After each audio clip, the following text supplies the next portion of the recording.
better hang on a minute. It feels like there's one kind of hovering right over me. They don't really hover though, do they? I mean, how could they? I guess a lightning bug will hover by beating its wings really fast. Maybe they can do that too?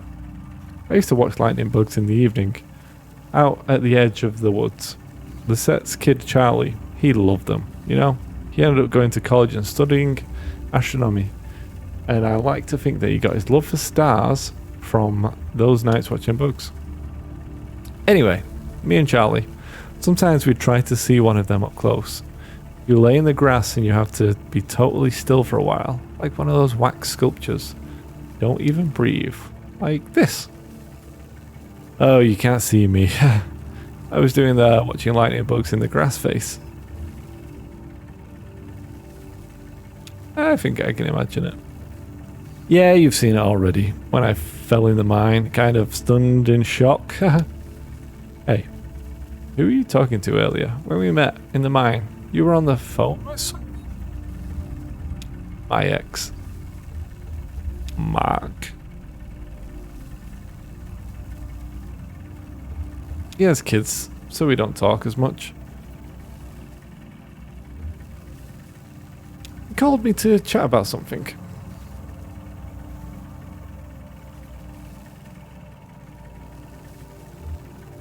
I think I was kind of rude actually, in a hurry to get into the mines.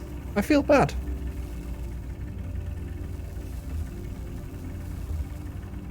I actually hate talking on the phone. Yeah, I try not to use it. I like to see someone's hands when they talk. Most people never learn how to lie with their hands, so anything you see there you can pretty much take for the truth.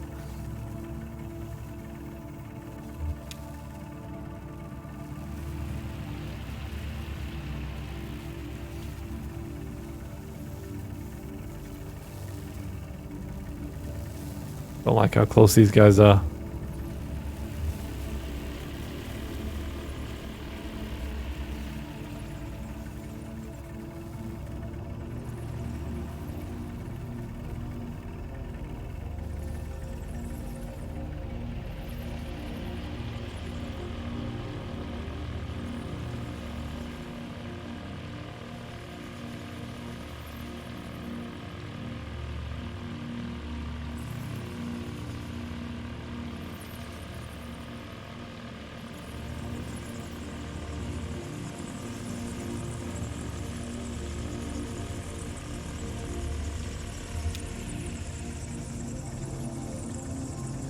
White nose syndrome is still largely a mystery.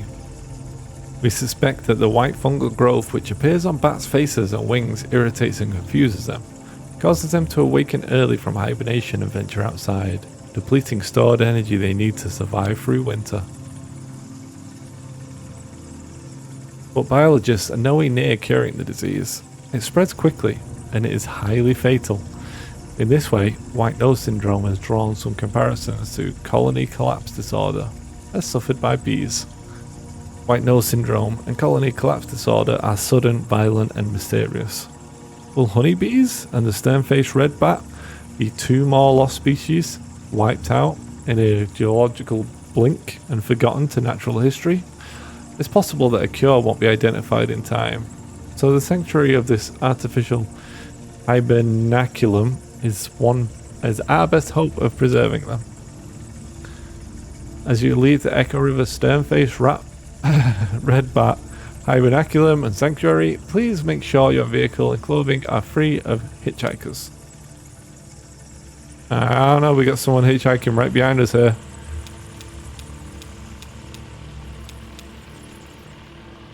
Stop following us. He's not dying yet. He's still got some time to live. A little time at least, maybe not much.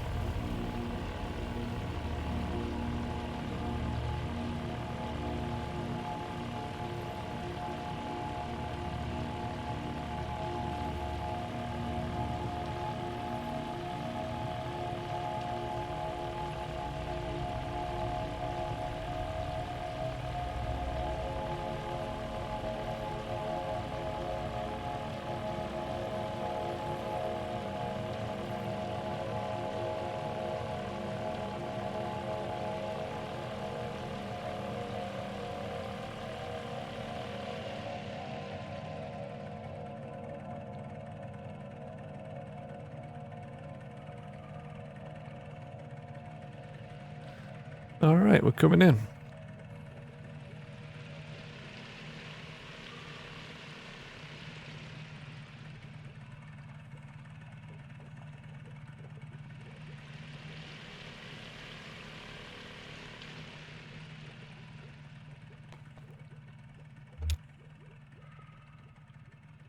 Careful up there.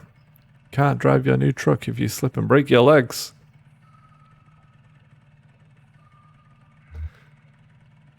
Yeah, you too. Try not to make any more bad deals while I'm gone. Aha. I'll just be floating along down here.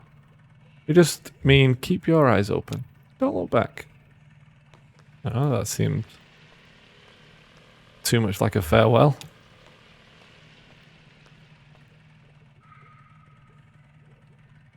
Could be bypassed with another capacitor at 100 nanofarads to reduce noise. If your circuit's too noisy, you should tie those floating pins to the ground. Huh? That's a pretty good idea. They're probably picking up all kinds of radio interference. Deshelle Moss, pleased to meet you. We don't install this type of phone for customers anymore, but there are quite a few of them still in circulation. Anyway, the new system doesn't source enough current to ring these old bells. So I'm trying to come up with a workaround. Maybe a little box the customer could attach right before the wall jack. I'm a bit of a circuit geek myself. I bet. I mean, you seem very comfortable with electronics. Is this your first time down here? Yeah, I can tell. Your eyes can't quite adjust to the light. It takes some practice. Believe it or not, I've been coming here since I was a kid. For one reason or the next. Back then, this place was a train station. It's true. They had bats then, too. But they were considered a nuisance. A train station? What happened to it? Well, the river shifted, and this place slowly filled with water, carrying the trains away with the current. It does that, the river, and I don't begrudge it. It's a good reminder that everything we have is borrowed, even trains. Eventually, someone at the Bureau of Reclaimed Spaces heard this place was still empty, so they moved the phone company in here.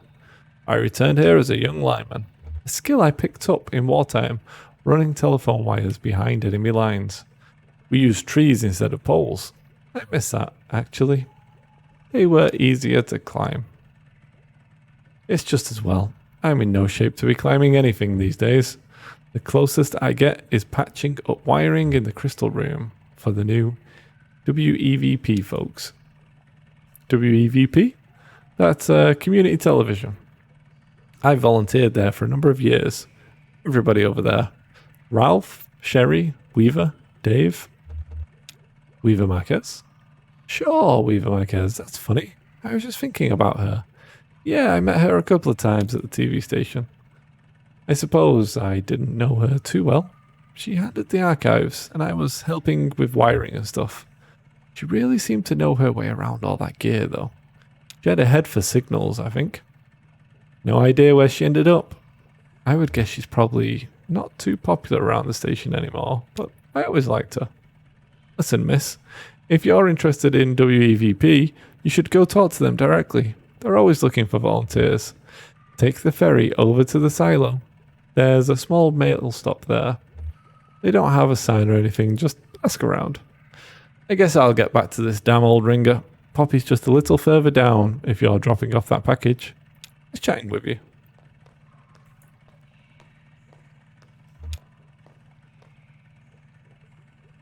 Abel and Alos, the lovers' couriers. Bred for racing, Abel and Alos spend most of their lives as carrier pigeons in the employ of the Echo River Avian Post. They retired here after Abel was disfigured in an accident with a light aircraft, but old habits were hard to die. Abel and Alos would pick up scraps of paper from the ground, the trash, even pull them out of the pockets and deliver them to the other people nearby to delight or embarrassment. Word spread. The travellers passing through this tunnel began to come prepared with love letters, poems, and other written desires to pass along indirectly through these pigeons. After a hard day's work, Abel and Alos would always be found nestling closely together in a disused newspaper stand set aside for their habitation, and that's where we left them. Aw, a lovely story.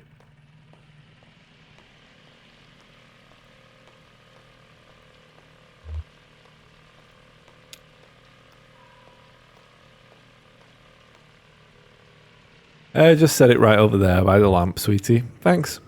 Actually, just a minute. Who does that parcel claim to be from? Consolidated Power Co. Oh dear, I'm afraid to open it. So who are you? Do you work for the post office or the tugboat? I only ask because I haven't seen you before. Was that you I heard chatting down the hall? Yeah, I just met Dashel. He's been working on that obsolete ringer, hasn't he? Poor Dashel. You know, he's not really... He was let go a while back. A long while, actually. When they started restructuring. He was one of the first to go.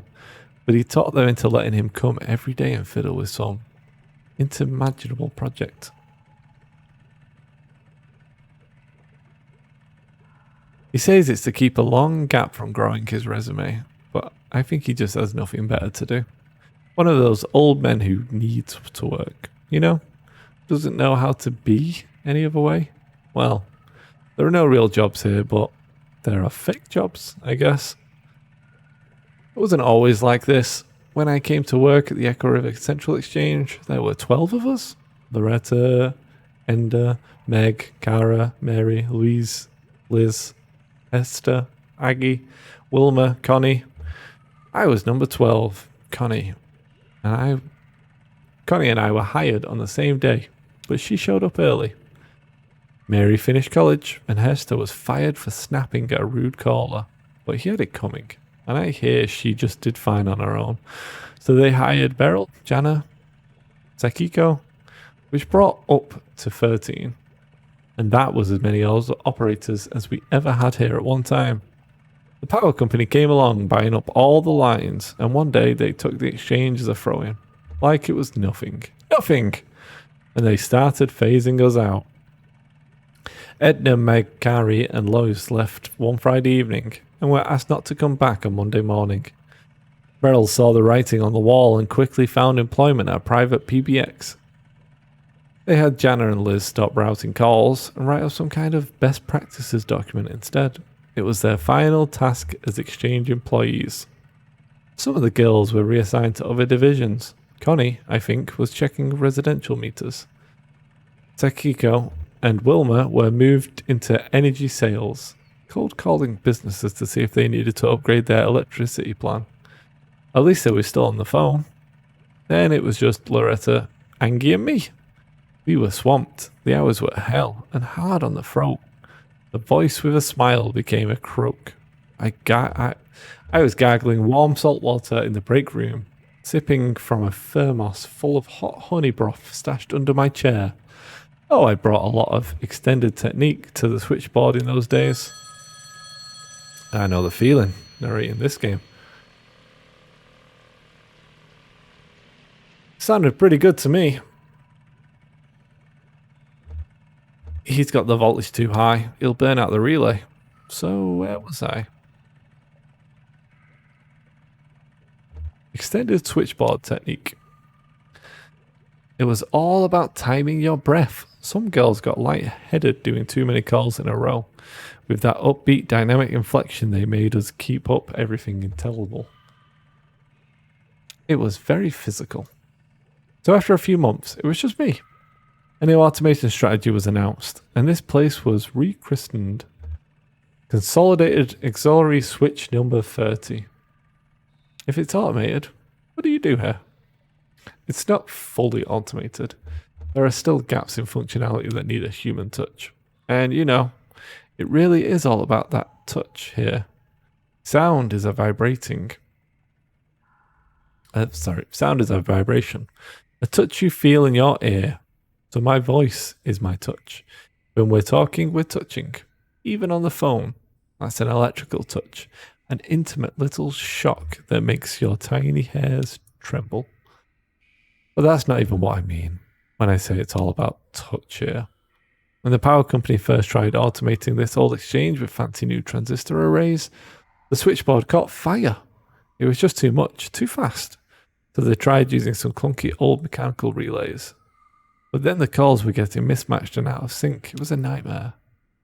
Their technicians determined that the phone system down here had been designed ad hoc over decades around the specific tempo of its human operators. So, short of replacing the whole thing, not to mention all the wiring, they'd have to work out the exact timing of every little human gesture that goes into routing a phone call. And that, officially, is my role here. I run the switchboard for the whole exchange. Once the work of 12, I'd like to remind you, they have some kind of machine somewhere that tracks how long it takes me to do each little thing.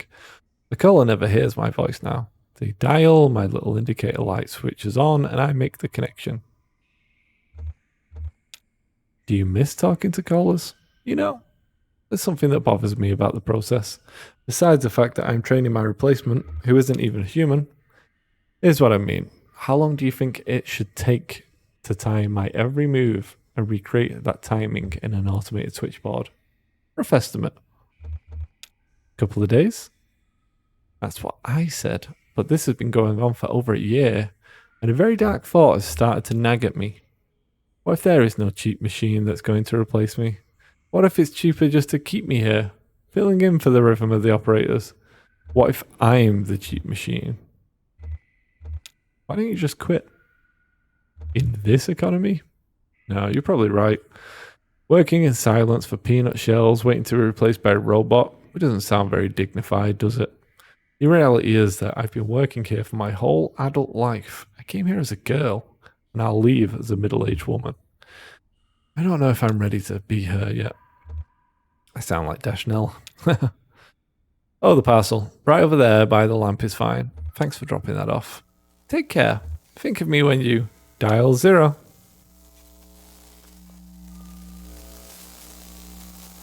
No! No, he's on the boat! He's on the boat!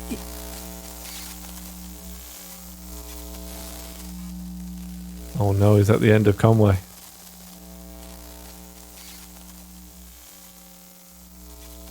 Conway, no! Come back!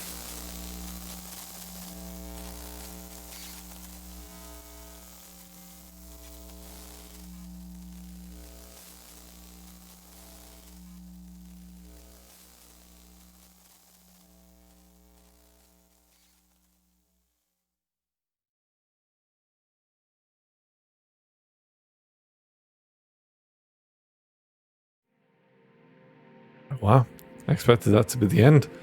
We're still going here. She returned on the dinghy alone.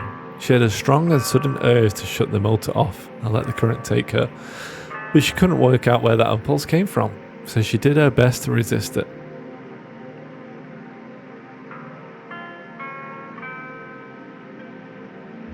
She met a guitar player pedaling a floating bicycle with his dog in tow.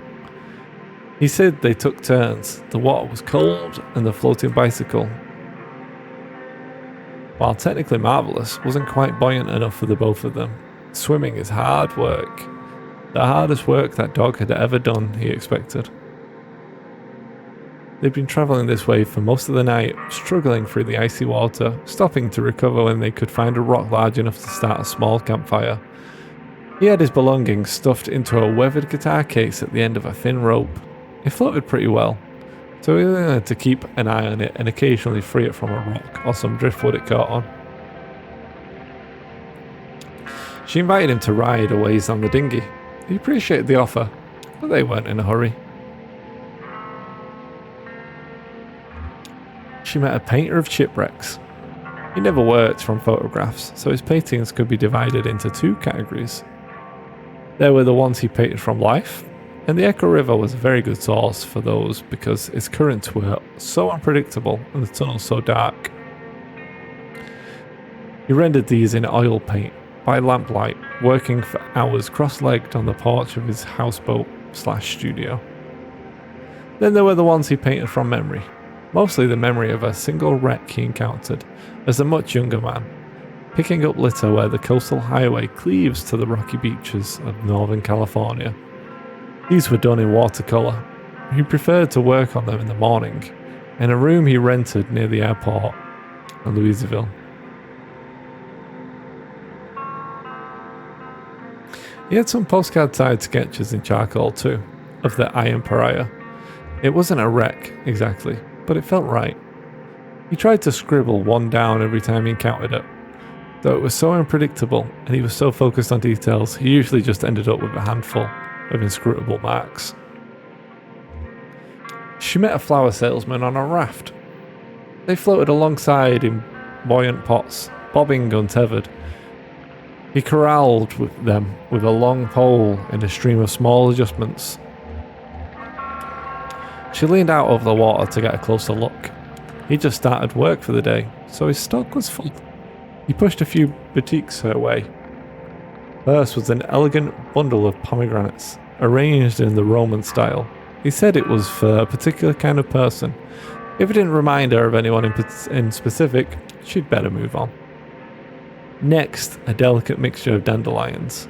He was feeling distracted when he first designed it, but some customers found it hopeful. Finally, an elaborate mixture of snapdragons, made to look domestic. He suggested it would make an appropriate apology bouquet. He drifted away with the current, pushing his flowers along with the raft. She gave in, shut off the motor, and floored for a while. Then, she knew, when she'd been craving. A moment of silence.